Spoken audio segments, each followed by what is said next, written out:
अगर आपके मन में आता है कि मैं अपने गांव की, अपने ज़िले की किस्मत बदलूं, तो आप मतलब आईएएस बनने के बाद आप कहेंगे ये कि अरे वैसा नहीं है, बहुत दबाव रहता है। लेकिन कितना भी दबाव रहे, इतनी ताकत आपके पास ज़रूर रहती है कि आप लाखों लोगों की ज़िंदगी बेहतर बना सकते। मैं आजकल एक एग्जाम्पल देके बात समझाता हूँ। उत्तर प्रदेश के ही एक अधिकारी हैं, मेरे विद्यार्थी हैं, पुलिस में है, आईपीएस हैं, सीनियर हो गए तो काफ़ी।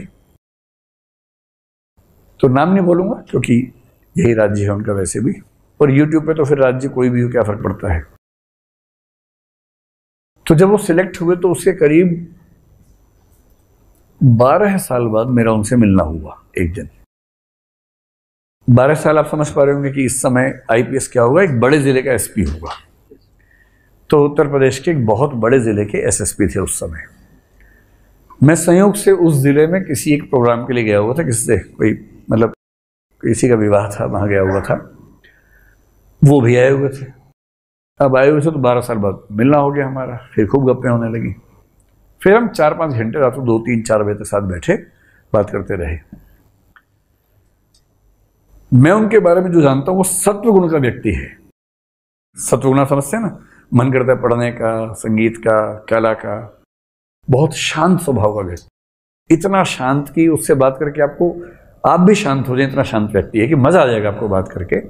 और जितनी बातें होंगी वो पढ़ाई लिखाई की, नई रिसर्च क्या हो रही है, किस विषय में क्या नया चल रहा है, उस तरह की बात। इतना पढ़ने का उनको शौक था। भारत में दुर्भाग्य ये भी है कि जो लोग बहुत अच्छा पढ़ना चाहते हैं उनको पढ़ाई के रास्ते पे आगे बढ़ना आसान नहीं होता है।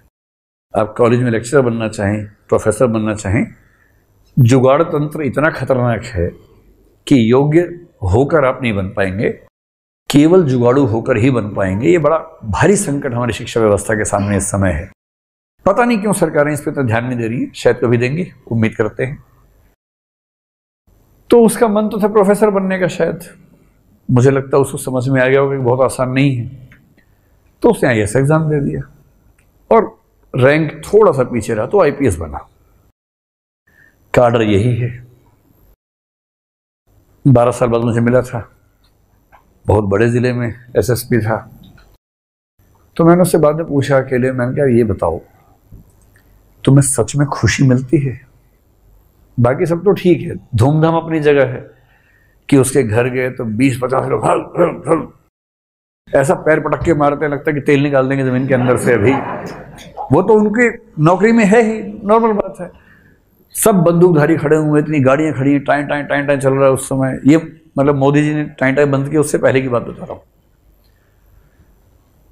तो जब अकेले बैठे मैंने उससे पूछा, मैंने भाई सच में मजा आता है? क्योंकि ये सब चीज 4 दिन अच्छी लगती हैं, शुरू में अच्छा लगता है, सच में अच्छा लगता है कि आप पुलिस कांस्टेबल को देके भाग जाते थे पहले।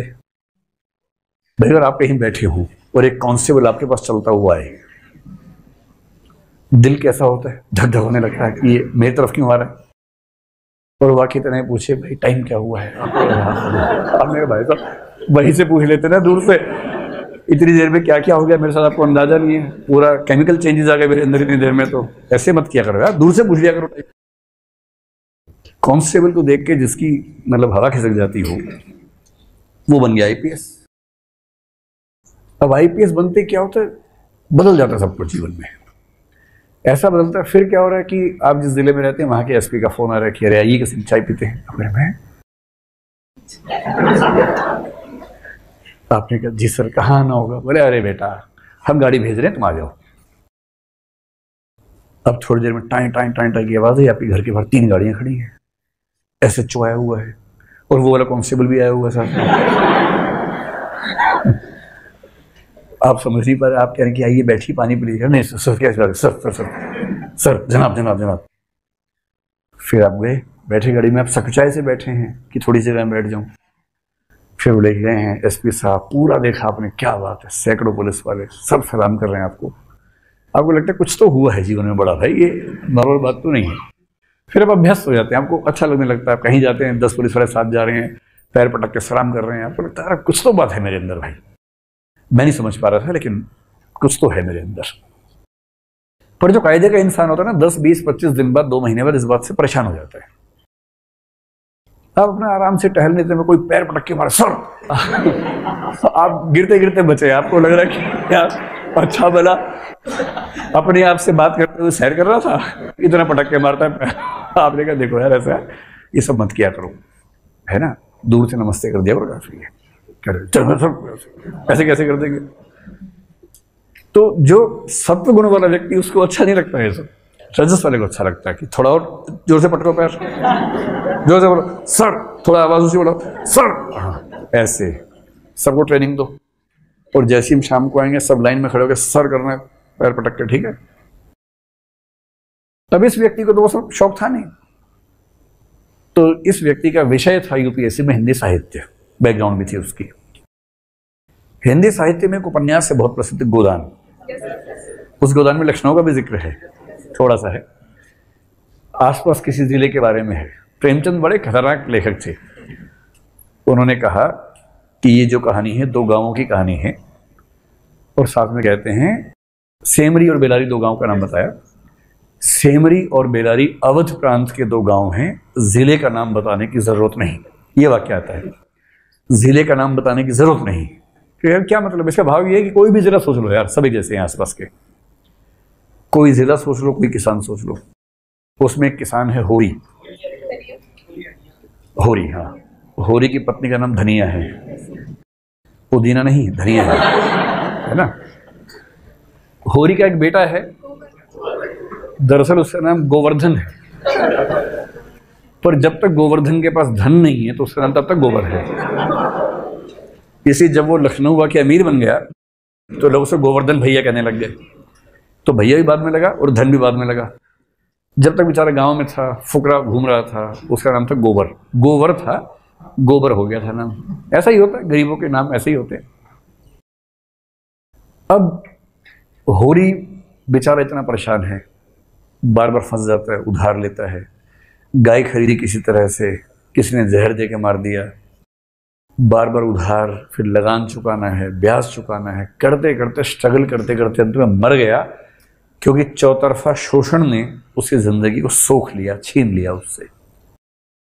और प्रेमचंद की चिंता यह है कि उस समय के लगभग हर किसान की अवध प्रांत में ऐसी हालत थी। तो वापस लौटिए इस आईपीएस के पास। तो मैंने उससे पूछा, मैंने कहा भाई तुम्हें अच्छा लगता है या किसी तरह से घसीट रहे हो, ढो रहे हो? तो उसने एक ऐसा वाक्य बोला जिससे हिला दिया मुझे। तब से मैं सारे बच्चों को जब वो इंटरव्यू देते हैं उससे मैं उनको ये वाक्य बताता हूँ बिना उसका नाम बताए। उसने कहा सर नौकरी ठीक ही है, कोई दिक्कत वाली बात नहीं है, ठीक ही चल रही है, बस संतोष एक ही बात का है कि हर सप्ताह एक ना एक होरी की जिंदगी बचा लेता हूं। अभी सोच के देखिए,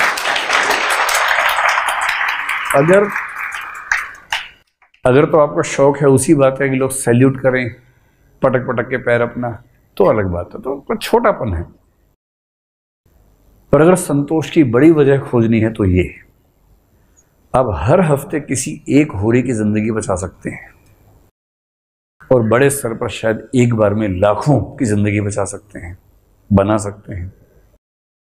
आप एक जिले में डीएम होके कोई वहां पर ऐसा काम कर सकते हैं जो आने वाली पीढ़ियां याद रखें कि इस एक व्यक्ति ने हमारे जिले की किस्मत को कैसे बदला।